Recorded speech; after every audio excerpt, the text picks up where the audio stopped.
क्या सोचा था और क्या हो गया। नारा तो 400 पार का था, एग्जिट पोल्स भी बहुत अच्छे से सामने आए थे, लेकिन जैसा एक्सपेक्ट किया जा रहा था रिजल्ट एकदम उसके ऑपोजिट आया है।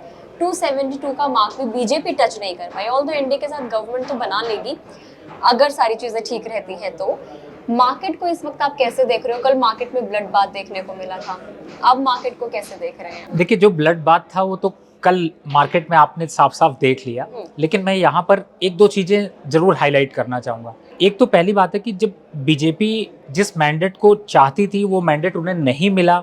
इनफैक्ट मोदी जी जिस एक्सपेक्टेशन से जीतने वाले थे वो जीत नहीं पाए।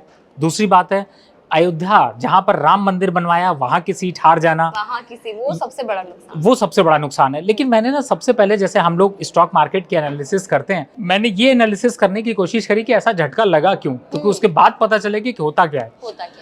देखिए, जो मुझे समझ में आया कि पहली बात कि अयोध्या का डेवलपमेंट तो बहुत तेजी से हो रहा है, लेकिन वहां की जनता इसलिए नाराज है कि उन्होंने अपना घर बनाया, उनका घर तोड़ा गया, एक्विजिशन किया गया।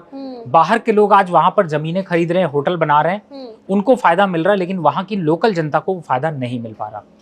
सेम यही हालात कुछ बनारस के भी देखने को मिले। देखिए, जब किसी का घर टूटता है ना, तो उसको चाहे आप कुछ भी दे दीजिए, उसके घर का सपना कभी भी सही नहीं हुआ तो वो हमेशा नाराज रहता है।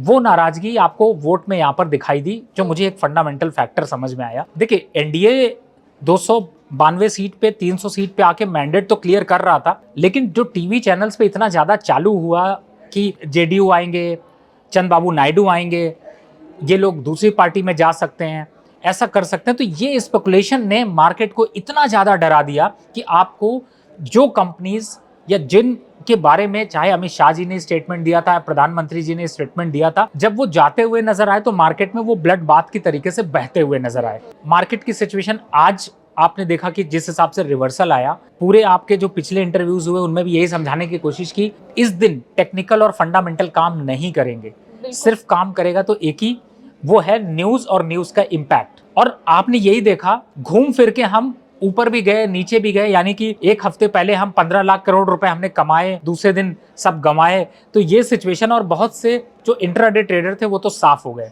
कई ब्रोकिंग हाउसेस में 100 करोड़ से ज्यादा के नुकसान आए, क्लाइंटों के बहुत बड़े पैसे साफ हुए। मुझे ऐसा लगता है अब वो भरोसा फिर से लौटेगा, क्योंकि जब गवर्नमेंट रिफॉर्म करेगी तो आपको उन्हीं शेयरों में वापस तेजी बनती हुई नजर आएगी, पहला पॉइंट। दूसरा, मैं जो एक इंपॉर्टेंट बात यहाँ पर इंडिकेशन देना चाहता हूँ, इस प्रोग्राम के पहले ही पार्ट में, मार्केट में बहुत कुछ अभी बाकी है, और उस बहुत कुछ को समझने के लिए आपके इस पूरे प्रोग्राम को देखना पड़ेगा।